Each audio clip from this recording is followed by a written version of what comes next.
All right, guys. Injuries from the game, just one new one. Deebo ended up having a calf strain. He'll probably miss a couple weeks. And that's it. Go ahead. Kyle, after the touchdown to Justin Jefferson, Malik Mustafa came in at safety for a couple of series and then played in the second half as well. Was that a reaction to the touchdown, or had that been planned that he would get some snaps in the game? No, not at all. Our plan was the third series of the game to get him in. I don't know if that was third or fourth, but we had planned that all week anyways. We wanted to do it a little bit in the first game, never did. So we were going to do that, try to play him throughout the game a little bit. So it had nothing to do with that play.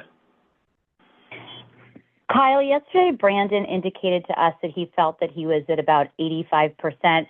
When watching the film, would you agree with that assessment? And is he about where you thought he'd be at this point, having missed camp and all? No, I think BA looks 100%. I think what he meant is he's playing about 85% of what he usually plays.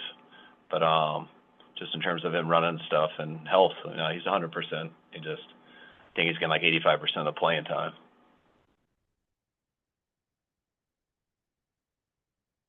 Kyle, did Deebo get hurt at a particular point in the game, or is this just one of those things that kind of popped up overnight? No, he told me he thinks he did it on that when he caught, I think it was like the third to last play. They had a blitz down in the red zone. He caught the hot route breaking in.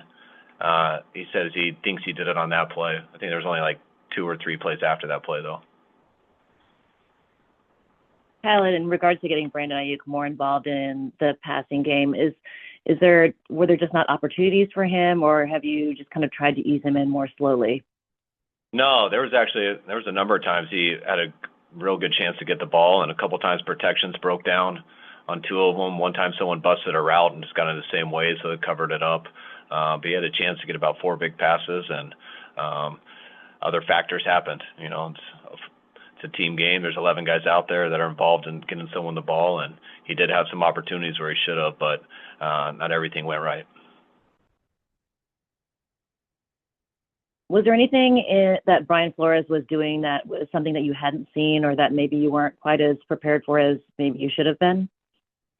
No, that's what they do. They either blitz or they back off and play zone. It's one or the other. They've been mixing it up. They did it for 17 games last year. Now they've done it for 2 games this year, and thought we ran the ball a lot better than a lot of teams have. They're real tough run defense to go against.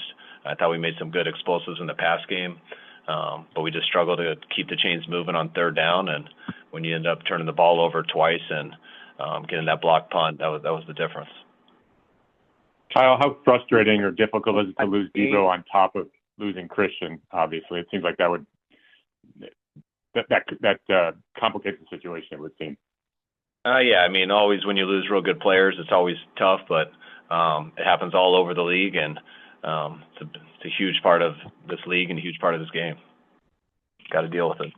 Look back on the final drive of the game. Were you pleased with how you managed the clock, and would you have liked to take a shot into the end zone? What part? Drive of the game. When you look back on the final drive of the game, how you managed the clock at the end, Brandon, would you have take a shot into the end zone in retrospect? Yeah, you don't just call plays to say take a shot into the end zone or check it down. It kind of depends what the defense is doing, and they played so much soft Tampa 2, having a 2-score lead. It was tough to get a shot into the end zone. It would have led to an interception if you just force it in there. So the main thing was getting stuck in that 4th down. Really wish we would have moved the chains on there. 43 made a hell of a play tipping it, and Deebo went to try to knock it out. Unfortunately, it stuck in his stomach, and he caught it, and then we weren't going to go for it on 4th and 8. We knew our best chance there was to kick the field goal and try an onside kick at the end. How is Talanoa Hufanga looking for this week? He's looking good. He's had 2 good weeks, had a real good week last week, so hopefully he can get in and play this week and have 3 good practices. Kyle, after the game, Brock Purdy indicated that he just kind of openly said, the Brian Flores scheme gave him some trouble seeing things. When you watched the tape, did you see him maybe taking a little longer with the ball than you would like? And how much of that was a result of the scheme and maybe also not having Christian and check down option like that?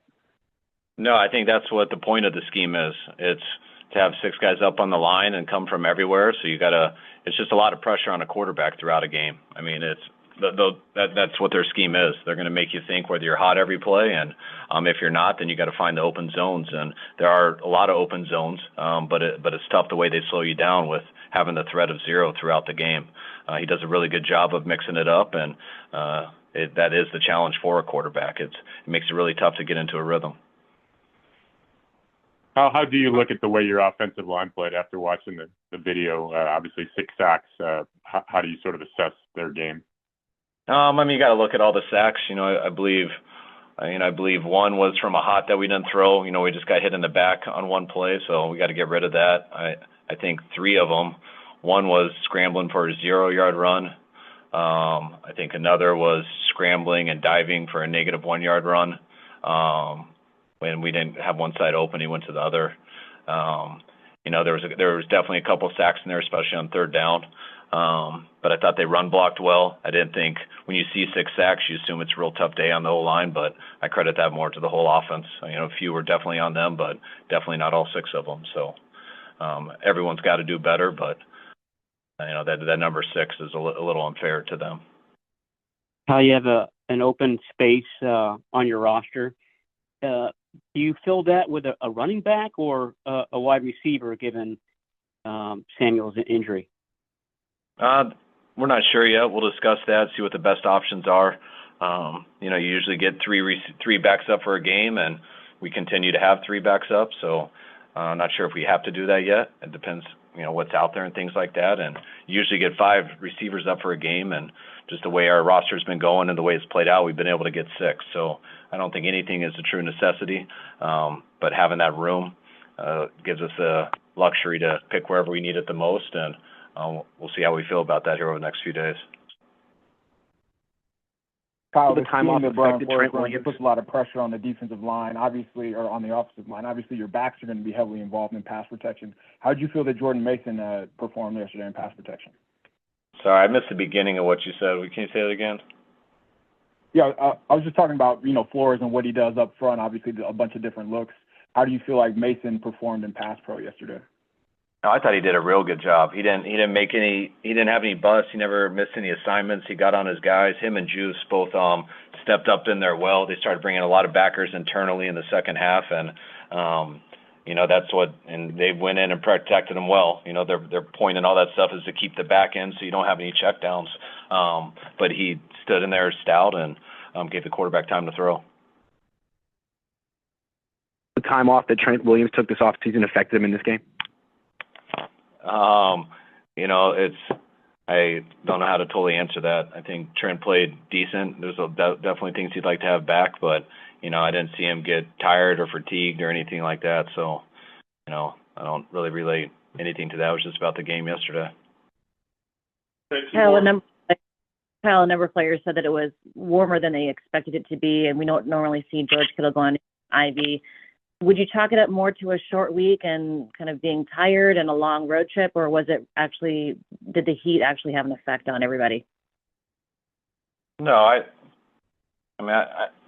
I think we gave up some big plays. I think, when we had a chance to stop them for like a 57-yard field goal and we give up basically a 20-yard scramble at the end to give them an easy field goal. I think when you give up a blocked punt, I think when you give up a 97-yard touchdown and not make them work for the drive, and I think us struggling on third down with our 2 turnovers, I think is more about it. It was hot in there, but, especially for a dome, it's unusual for it to feel muggy and stuff inside a dome, which that was the first time I'd been a part of something like that. But that has nothing to do to me with the outcome of the field, what happened on the field. Did Brock Purdy's, fumble, they're calling it a fumble, was that heat related in that his hand was slippery from sweat? People sweat when they exercise hard or when they're really hot. So, that's probably what made it slippery. But that's stuff quarterbacks deal with every game, especially centers snap a lot, and quarterbacks get their hands wet from having to take snaps from centers too. And sometimes ball carriers soak the ball also. So there's lots of things that go into it. But, yeah, it's slipping has to do with things that make hands slippery. All right, guys. It seemed like Deebo played one of his better games of the season, better games in quite a while. What did you see from him yesterday? Because it seemed like he was just comfortable catching the ball away from his body, sitting down in zone. So what did you see? I thought he had some real good catches. That team plays more zone than anybody that we've gone against in probably the last 8 years. I mean, they're such a heavy zone team, so that's kind of what you're expecting with it. Brock had a number of good throws, layering it over some backers, and Deebo had to kind of climb the ladder a couple times and made a couple impressive catches. I thought he played one of his better games versus the Jets. So I don't know if I'd say one of his better ones compared to others, but I thought he played real well. All right, guys. Appreciate it. We'll see you on Wednesday.